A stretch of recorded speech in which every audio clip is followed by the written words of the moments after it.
नमस्कार दोस्तों, कई दिनों से देश के मुख्यमंत्रियों की प्रधानमंत्रियों के साथ वीडियो कॉन्फ्रेंस का इंतजार था। आज 27 तारीख को ये मीटिंग हुई और उसमें चर्चा हुई कि क्या देश में 3 मई को लॉकडाउन खत्म होगा। हॉट स्पॉट वाले इलाके के लिए केंद्र और राज्यों का क्या है प्लान। पीएम नरेंद्र मोदी की राज्यों के सीएम के साथ हुई बैठक में इन मुद्दों पर मत्थापच्ची की गई। कई राज्य देश में लॉकडाउन बढ़ाने के पक्ष में थे, वहीं कई राज्यों ने ग्रीन जोन में इसमें छूट देने की मांग की। रेड जोन वाले इलाके में लॉकडाउन बढ़ाने पर आम सहमति नजर आई। आइए जानते हैं कि पीएम मोदी और सीएम की बैठक में क्या क्या बातें तय की गई। दोस्तों, प्रधानमंत्री ने इस बैठक में लॉकडाउन का फ़ायदा बताते हुए कहा कि लॉकडाउन से हजारों लोगों की जान बची है। उन्होंने कहा कि लॉकडाउन का काफ़ी फ़ायदा हुआ है। हम पिछले 1.5 महीने में हजारों लोगों की जान बचाने में सफल रहे हैं। उन्होंने कहा कि दूसरे देशों की तुलना में यहाँ वायरस का असर उतना नहीं हुआ है।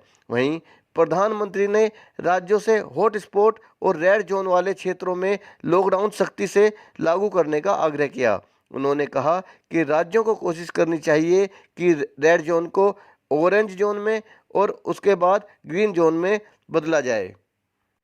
इस मीटिंग में भी एक बार फिर से सोशल डिस्टेंसिंग की जरूरत पर ध्यान दिया गया। पीएम ने कहा कि देश में अब तक 2 लॉकडाउन लगे हैं, दोनों का असर हुआ है। अब हमें आगे के बारे में सोचना होगा। हमें 2 गज दूरी बनाकर रखनी होगी। उन्होंने कहा कि कोरोना वायरस का असर आने वाले समय में भी दिखेगा। उन्होंने कहा कि आने वाले समय में मास्क और फेस कवर हमारे जीवन का हिस्सा बन जाएंगे।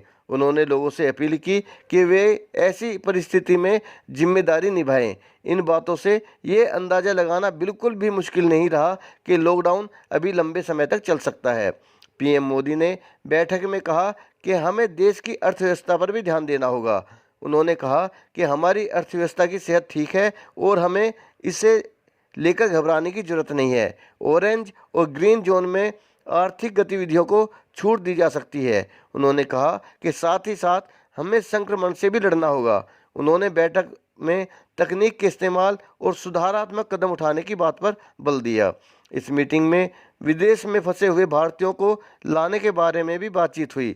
विदेशों में फंसे भारतीयों के मुद्दे पर पीएम ने कहा कि ये उनके सुविधा के लिहाज से किया जाएगा। उन्होंने कहा कि इसके अलावा ये भी ध्यान दिया जाएगा कि इसकी वजह से उनके परिवार वालों को कोई तकलीफ ना हो। दोस्तों, ये थी आज की वीडियो। अब तक की अपडेट। मेरे साथ आगे भी जुड़े रहने के लिए मेरे चैनल को सब्सक्राइब करना और साथ में बने घंटी के निशान को प्रेस करना बिल्कुल ना भूलें। जय हिंद।